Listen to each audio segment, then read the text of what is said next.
Good evening, friends. This is Tulsi Visain. Yesterday, we have seen that what are the loss functions and how can we combine it with our activation functions to solve the different kind of problems. Today, we will see the detailed types of the loss functions. So here you can see that there are this type of the loss functions are there for different type of problems like regression, classification, multi-class classification. So we will see them in detail one by one. So our first type of loss function is mean absolute error. So here, this is very simplest the loss function calculation. Here we are calculating the difference between the uh, predicted value and the actual value, and we are taking the absolute value of it. So this is the direct summation kind of function. So here I representing the index of the sample means sample 1, sample 2. Here sample representing the training set. So here for one single first set we are using one, second test we are using two. So there are different number of training sets depend on the your data set. Y hat is predicted value and Y is expected value, and M is the number of sample in the data set. So here, here M is not there. There will be N. N is the total number of the values present in the data set.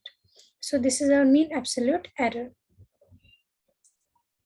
Next is mean squared error. It is similar as the MAE, mean absolute error, but here we are also calculating the difference between the actual and the predicted value, but we are taking the square of that. And also we are calculating the value geometrical distance between the points. So, and we are taking the average of it. Sometimes the formula may be different. Sometimes here we can watch the division of 2 also. So but the process will be the same for the calculating the loss value. So here we are taking the square, and therefore in MAE when we are derivating the equation, that was a problem because it takes the absolute value. But when we are calculating the MSE, so here we are calculating through the exponential value of the distance. So therefore it is much more easier to find out the derivative compared to MAE, and therefore when the gradient descent problems are there, so then we are using MSE. Next is root mean square error. So here we are simply taking the root mean of the MSE value. So whatever we have calculated for mean squared error, so we will take the root value of that. Next is binary cross entropy. Cross entropy is sometimes also known as the log loss. Here in binary cross entropy, binary means two values. So there are two possible outcomes, 0 or 1. So here in this cross entropy, we are taking the difference between the two probability distribution, and then we are calculating the difference between these two, and we will divide their probability distribution. So in this way, we are dividing our classes into 0 and 1, and then we will check that the whether loss is near to 0 or loss is near to 1, and then we are taking the difference of that. So here you can see formula px of log qx. Here x is the input value, and 1 to n means we are calculating the values from our first test set to n test set, means whatever value we are having. So cross entropy is best works with the data with the normalized form. So here we are, if we want to calculate by the binary cross entropy, then we have to first made our data set into normalized form, and then we will calculate the probability. Next is categorical cross entropy. That is also deal with the category, but when the categories are more, then we can use this categorical cross entropy here. So like in MNEs, there are multiple classes. So here we can use this. This is also use the value of the formula of the binary cross entropy. Here we are calculating each and every value for each classes. So this term you can see here. So this formula is repeating for 0 to m. Here m will be the classes. So every test set is checked for every classes.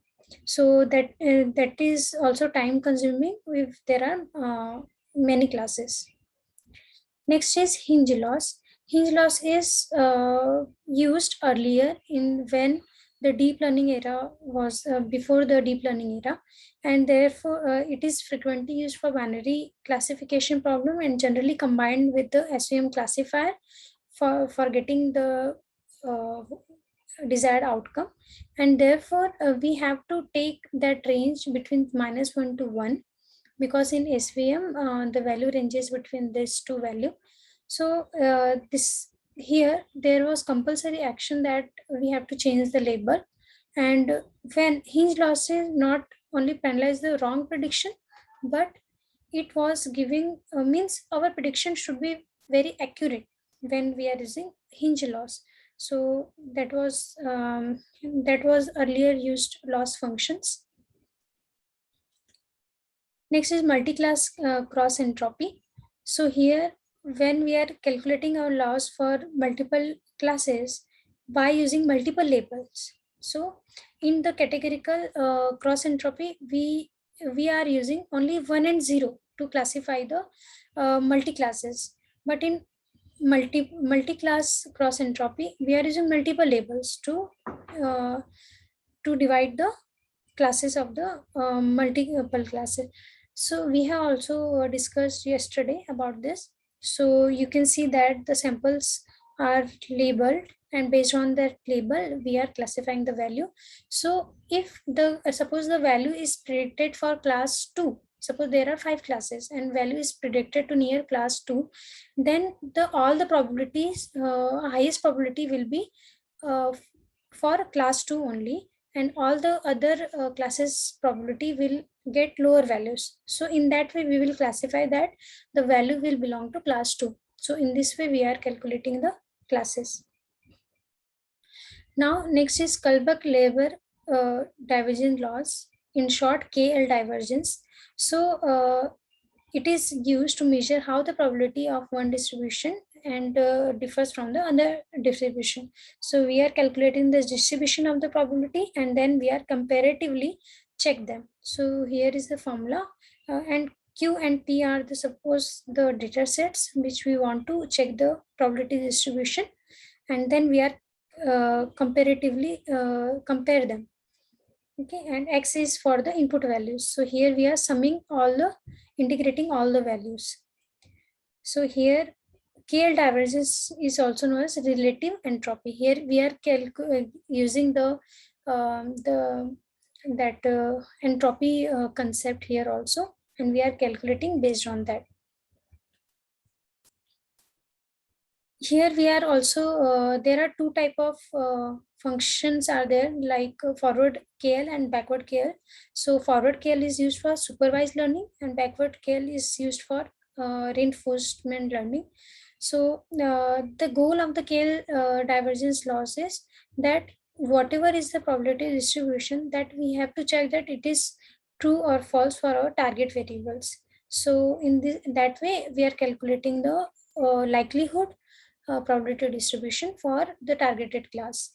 And KL divergence is not there may be question with respect to this KL divergence, that why it is not is the distance metric, because when we are calculating the KL divergence for P to Q with respect to Q, then we can get the different value, and we are also calculating when the distribution of probability by Q to P, then there may be the different value. So therefore it is not symmetric value, and this is also the functionality of the same as the multi-class cross entropy.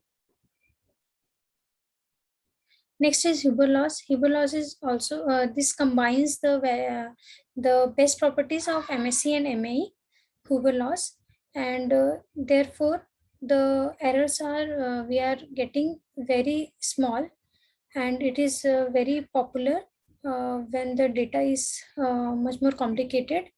So here also it is robust to outliers. So therefore, if there are more number of outliers, then this loss function is used generally. So these were the different types of the loss functions. And if you are having any doubt, then you can ask me. No, Tulsi, that was a great presentation. Okay. Thank you. And in next class, we will discuss about the cost functions. Thank you. All